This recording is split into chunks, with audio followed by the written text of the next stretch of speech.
Hi, this is Damien and AtHope, and today we have a special thing for you. We're going to talk about emotions. I know, the thing that fears everyone, right? The thing that we also have built our entire lives around without realizing it, emotions. And this could be nothing more important than talk about emotions in atheism, because I have certainly felt quite a few emotions being an atheist.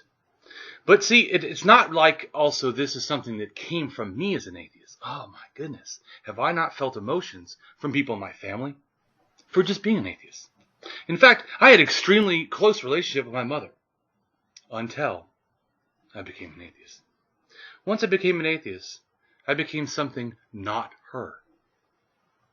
This needs to be addressed, though, to understand fully by understanding my life.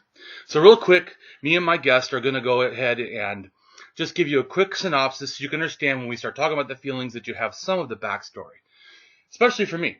So I was raised in Southern California, and I was raised in poverty. I was raised in a gang-riven area. I was raised where drugs were prevalent, where violence was prevalent. I was raised also with extremely religious parents. I mean fanatically, like almost a bombing abortion clinic's extreme.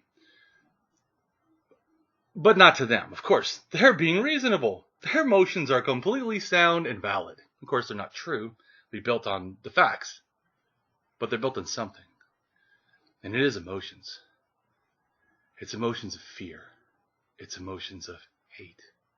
These are the emotions that I've experienced quite well as an atheist. But let me step back, though, and tell you again about my life.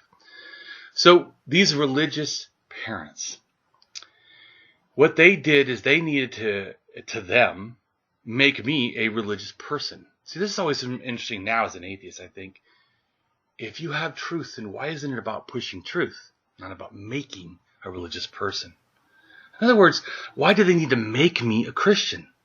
Why not just tell me, hey, look, here's the Bible, and these are the reasons it's true. You know, like you teach every fucking thing else. Why is it this religion gets a pass? Why are we giving it so much emotion? I mean, do we give science the same emotion? Hell, that's better facts than religion. I mean, fuck, we know that shit's true. But so, anyways, like I said, let's go back to my life. I know, you have to be patient with me because I'm a person who doesn't feel any requirement to stick to a certain idea. The reason I'm trying to say is because what I want you to understand is not a fact, but the feeling of my life, what it felt like. Let me tell you what it felt like. What it felt like to be an alone, isolated being. A child with no strength, no power, no resources. Trapped in a fear-driven, hate-filled religious home. That was so toxic, it made me hate the one person that I should never have hated. Me. I mean, I truly hated me. I used to look in the mirror, and I hated the person looking back. In fact, even to the age of 15, because of being raised in a religious cult, the local church that I was raised in, I actually thought I was possessed by demons. I mean, so much so, I was afraid to tell my mom because I had done something wrong. She would know. I like sex. I think about things I shouldn't, or supposedly I'm told I shouldn't, because I couldn't stop these emotions. These one thing that they keep telling me is wrong. And that doesn't feel wrong. But yet everything they say is right. Sure the fuck feels wrong. But I just kept feeling like, well, I don't have a choice. This is all I knew. And I really feel like one of the most shameful things they did to me was actually keep me from knowledge. Keep me from truth. And I wonder, what thing is really so true that the only way it can be transmitted is in falsehood or hiding all truth? You know what that makes me feel? It's a feeling right now that person, that family, needs to understand what was more important, your feeling about the religion or your feelings about me. Because I can tell you what it felt like to me, that nothing was more important than your religion. Nothing more important than your God, including me, especially me. In fact, I didn't even feel like I mattered.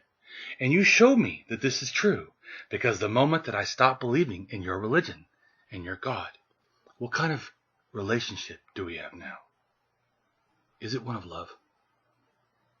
Or did it really matter that you loved your God, your religion, more than me? But I ask you, if that is true, how should I feel? I'd like to go to my next guest now, and we'll go ahead and hear a little about his life and his wonderful thoughts. Hi guys, my name is Enkel. I run Cupcakes and Milk on Facebook. It's gotten a little darker over the holidays, I've noticed. And I don't take anything down because I find it plausible for me to go back and check on my emotional healing and growth. I put up a lot of stuff online throughout the years. But we're here permanently. See, I'm already emotional about what we're talking about. Yeah. But that's good because it's an emotional topic.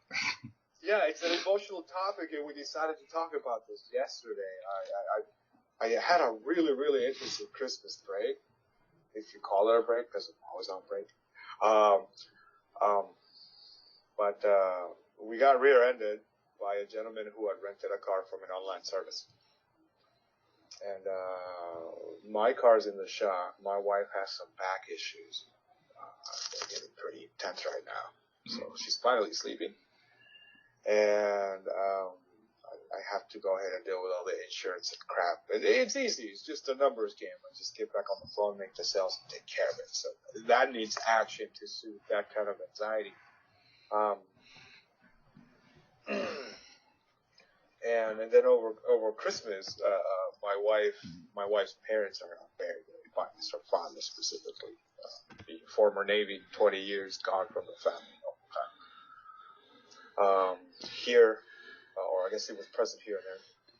But we ended up at his house, which is here in Vegas. We're in Vegas, and for one reason or another, the moment he came downstairs and grabbed my kid, the first thing he started doing was started getting into the reason for the season. He started baiting, started to see if he would catch, if anyone would hear it.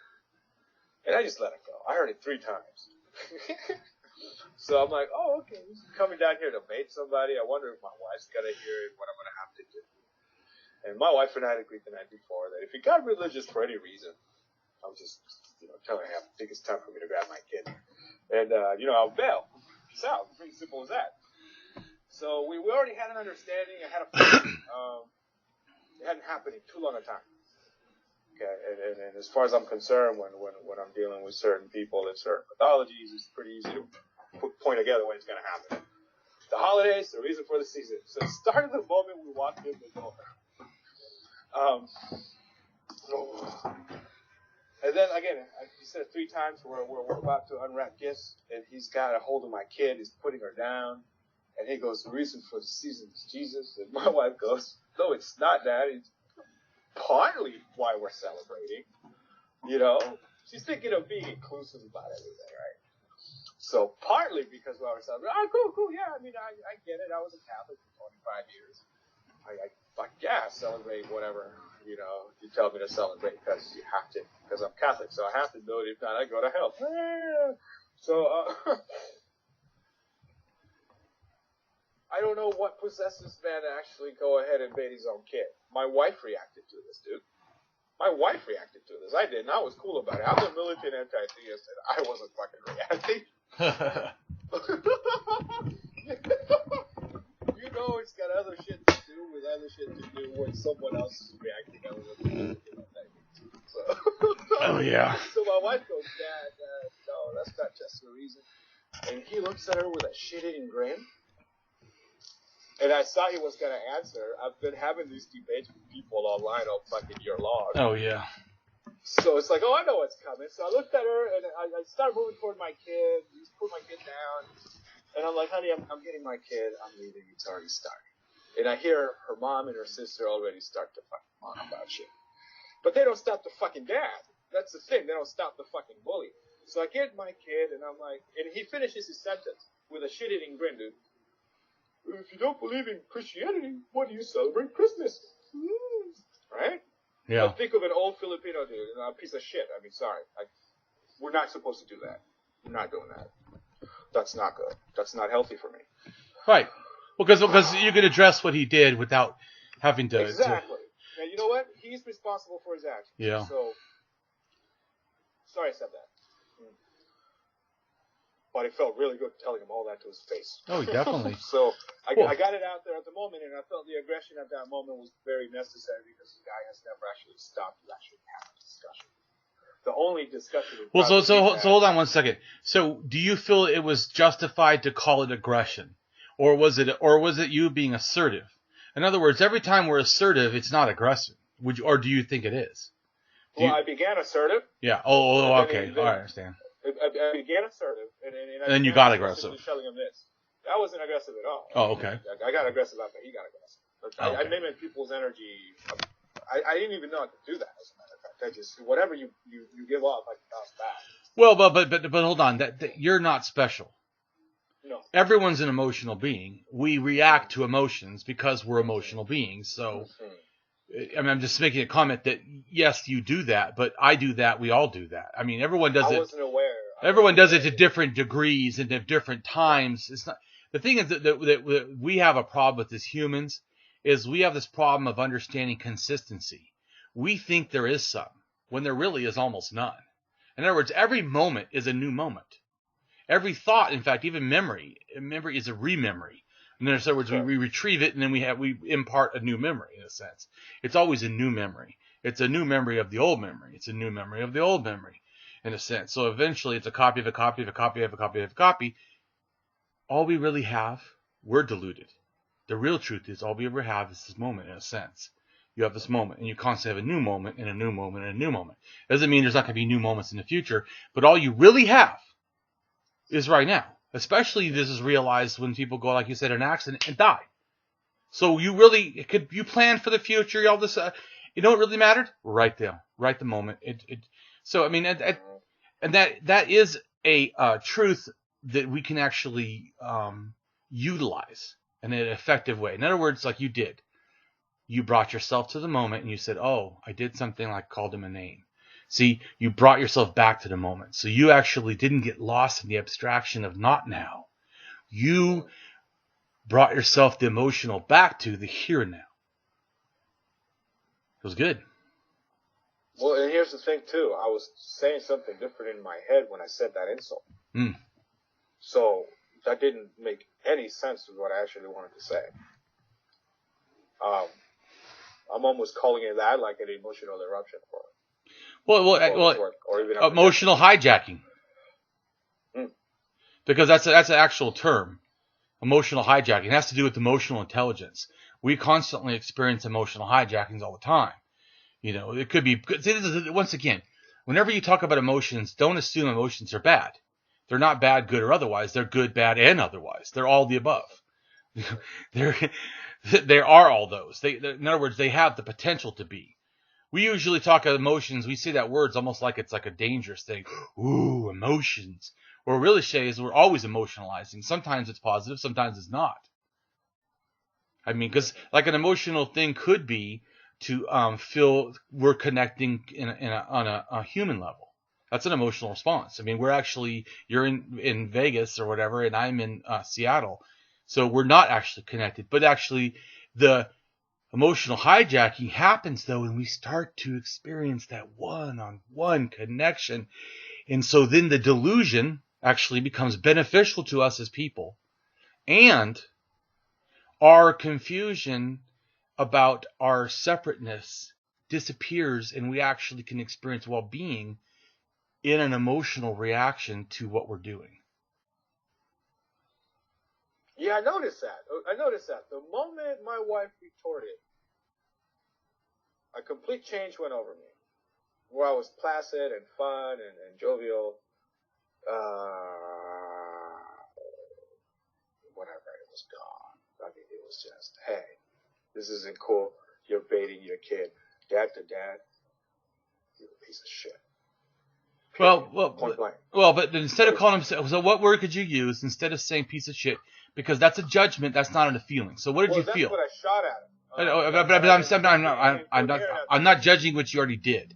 I'm saying now you're saying it again. Since what I'm saying is I want to focus on the positive. So you experienced this calling him that. How did it feel to call him that? It felt empowering, right? Powerful. Hold on. I know, but don't go on. Just tell me the feeling. I wasn't asking you to explain the feeling. Empowering.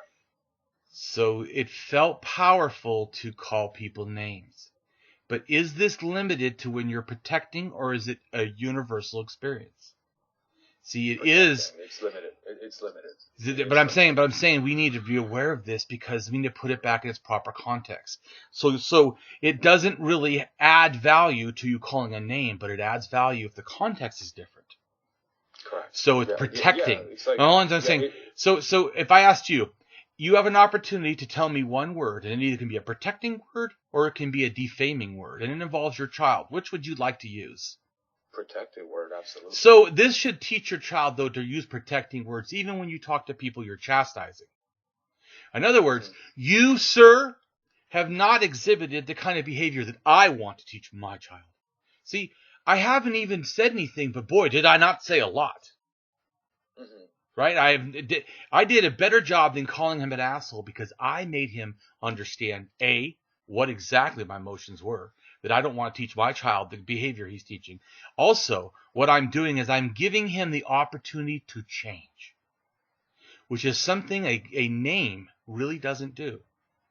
Do you see what I'm saying about a positive way? In other words, I agree that we should be aggressive. You're aggressive.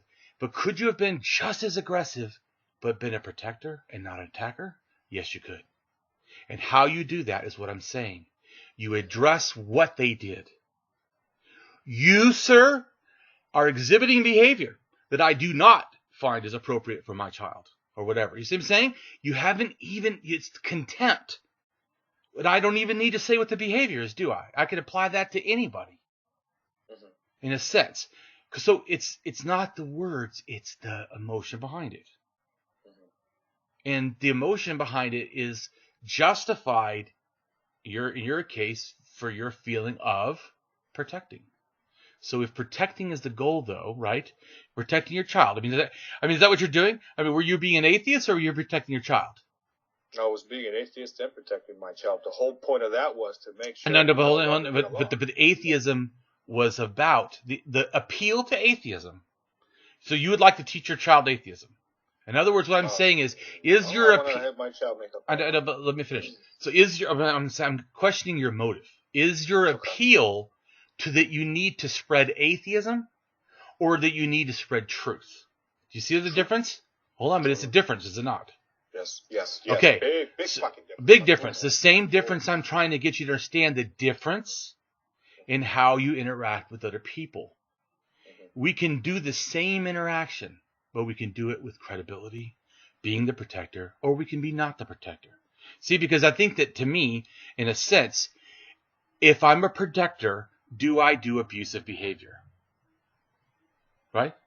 Does a protector, don't understand context, just step back to the big picture. And in general, does a protector do abuse? No. See, you're pretty sure about that. And I don't disagree. I'm just making a comment. Then as a protector, with the lens of not promoting atheism, but promoting protection, was what I believe you're really appealing to. You're appealing to your child's protection. You're saying that if you don't give atheism, what you're giving is a lie. So it's not like you actually care about atheism. In other words, if there was a different name, if there was a different subject and it was still about truth, you would care about truth. I would care about truth. See what I'm saying? So the same thing. If you're caring about protection, and I'm not judging people's behaviors right at this moment. Not that I won't. But I'm just making a comment that for me, and I'm saying for you, especially for anyone listening, if we want to be credible people, there's something more than just I'm an atheist. The atheist has to be justified, does it not? Correct. In other words, you can't just say, I don't believe in gods, but then when someone says, well, why not? And I said, well, I don't have to explain it to you. Well, of course you don't have to. But that's actually sidestepping the point. You made a claim. So since you made a claim, you've obligated yourself. I didn't do it. You see what I'm saying? You self-obligated. So their behavior self-obligates to me, as like that guy did, that I have to address it. Your behavior has now made it impossible for me not to address it in a sense.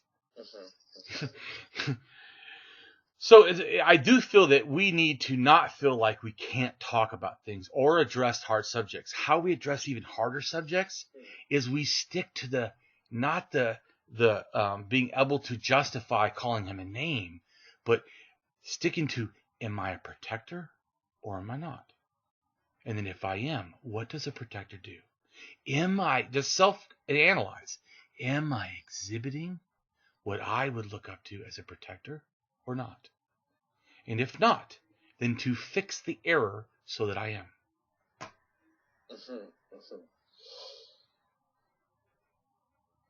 Other than the name calling, yeah, I mean, I did the name calling for fun, and I can reflect back on that and say, I did that because I have the upper hand processing words that clearly he doesn't, because he doesn't want to turn the page.